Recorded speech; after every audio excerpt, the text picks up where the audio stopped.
नमस्कार, सुधार भारत न्यूज में आपका स्वागत है। आइए देखते हैं आज शाम 5 बजे की कुछ विशेष खबरें। पंजाब में किसान आंदोलन के बीच केंद्र सरकार आज गन्ना की कीमतों में वृद्धि पर फैसला ले सकती है। आज कैबिनेट की बैठक में शुगर सीजन 2024-25 के लिए गन्ने की एफआरपी पर चर्चा हो सकती है। आमतौर पर केंद्र सरकार जून या जुलाई में एफआरपी तय करती है, जिस कीमत पर चीनी मिल किसानों से गन्ना खरीदती है। बैठक में गन्ने की एफआरपी 315 रुपए प्रति क्विंटल से बढ़ाकर 340 रुपए प्रति क्विंटल करने पर विचार हो सकता है।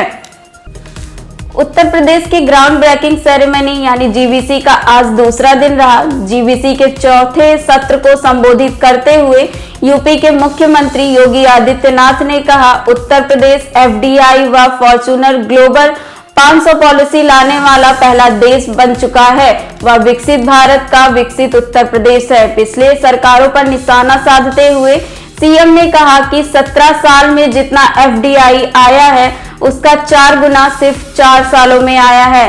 पहले की तरह यूपी में अब शासन व विभागों के मकर जाल में फाइलें नहीं उलझती हैं।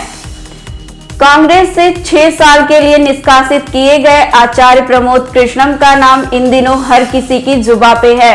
इसकी यह वजह ये भी है कि हाल ही में प्रमोद कृष्णम के निमंत्रण पर प्रधानमंत्री नरेंद्र मोदी ने उत्तर प्रदेश में संभल जिले में कल्की धाम मंदिर की आधारशिला रखी। आचार्य प्रमोद कृष्णम कल्की धाम मंदिर पीठाधीश्वर हैं। हालांकि जिस तरह से प्रमोद कुमार कृष्णम बुलावे पर पीएम मोदी गए, उसे लेकर कई सियासी मायने भी निकाले जा रहे हैं। किसान नेता जगदीप डल्लेबाज ने कहा कि हम आए, सरकार हमें बातचीत का न्योता दिया, सरकार हमारे खिलाफ प्रचार करती है। उन्होंने कहा कि किसान का दावा है एक 23 साल के बच्चे की मौत हो गई, दिल्ली बाद में चलेंगे, पहले हमारी जिम्मेदारी उस बच्चे के प्रति है जो शहीद हो गया है।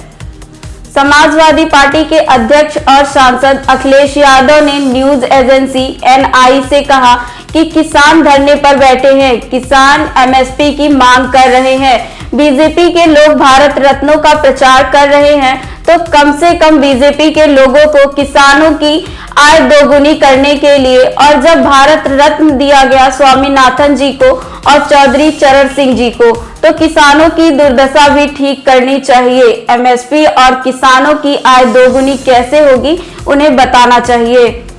लोकसभा चुनाव 2024 के मद्देनजर उत्तर प्रदेश में समाजवादी पार्टी और कांग्रेस के बीच गठबंधन का ऐलान कुछ ही घंटों में होने वाला है।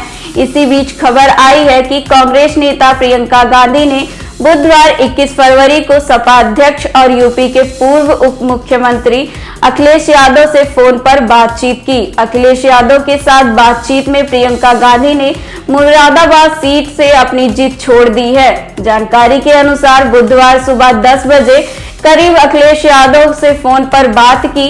इस दौरान प्रियंका गांधी ने अखिलेश से कहा कि बुलंदशहर और हाथरस की सीट जो पश्चिमी यूपी में आपने दिया है, उसकी जगह पर कोई 2 अच्छी सीटें हमें दे।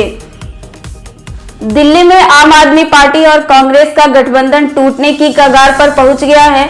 सूत्रों के मुताबिक कांग्रेस दिल्ली में 4 लोकसभा सीटें मांग रही है। सूत्रों की माने तो कहना है कि कांग्रेस गठबंधन करना ही नहीं चाहती है। बीते दिनों में आम आदमी पार्टी ने दिल्ली में कांग्रेस को 1 सीट देने की बात हो रही थी। इसको लेकर कांग्रेस ने प्रतिक्रिया दी थी और बीजेपी ने तंज भी किया था। बिहार के पूर्व उप मुख्यमंत्री तेजस्वी यादव जन विश्वास यात्रा पर हैं और अपनी यात्रा के शुरुआत में ही जो तेजस्वी यादव ने सदन में नीतीश कुमार के प्रति खासे नरम नजर आए थे, उन्होंने जमकर नीतीश कुमार पर हमला बोला है। एक बात यह भी कहा जा रहा है कि तेजस्वी लालू प्रसाद यादव की छाया से अब निकल रहे हैं, वह खुद एक नेता के तौर पर उभर कर आ रहे हैं। उत्तर प्रदेश में विधायकों का संख्या बल कम होते हुए भी भारतीय जनता पार्टी ने राज्यसभा चुनाव में 8वें उम्मीदवार उतार दिए हैं।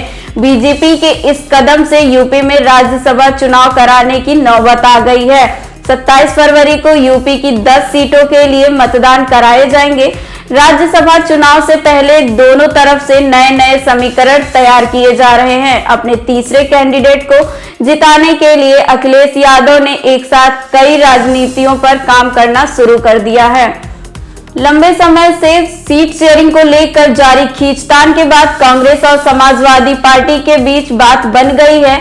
दोनों दलों के बीच एक फॉर्मूला तैयार हो गया है। आज शाम तक सीट शेयरिंग को लेकर ऐलान की भी उम्मीद है। सूत्रों के मुताबिक समाजवादी पार्टी कांग्रेस को 17वीं सीट दे सकती है। गठबंधन को लेकर सपा अध्यक्ष अखिलेश यादव ने कहा कि हमारे बीच कोई विवाद नहीं है और गठबंधन होगा, जल्द ही होगा।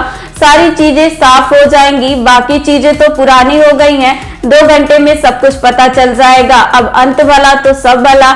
इस बीच उन्होंने पार्टी छोड़कर बीजेपी में गए नेताओं के लिए भी कहा कि अब सब वापस आ जाएंगे।